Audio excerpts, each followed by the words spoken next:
Primus memang beberapa kali sempat viral karena kepergok naik kereta listrik atau KRL. Ternyata, Primus memilih transportasi tersebut karena tidak suka terjebak kemacetan, seperti diungkap oleh istrinya, artis Jihan Fahira. Terlebih, Primus juga harus mengunjungi dapilnya di daerah Bogor yang justru lebih mudah terjangkau dengan naik KRL. Sebagai informasi, rumah Primus saat ini berada di daerah Bintaro, Tangerang Selatan. Kebetulan, rumah Primus dan Jihan juga dekat dengan stasiun KRL, sehingga transportasi itu lebih sering dijadikan pilihan. Sebelumnya, Primus yang saat ini menjadi anggota DPR RI hingga tahun 2024 disebut memiliki harta mencapai 73 miliar rupiah dalam website LHKPN pada tahun 2019. Kekayaan itu terdiri dari tanah dan bangunan total 58 miliar rupiah.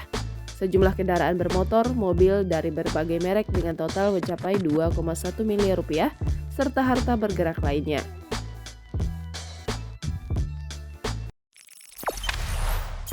Jangan lupa subscribe, share, komen, dan like ya!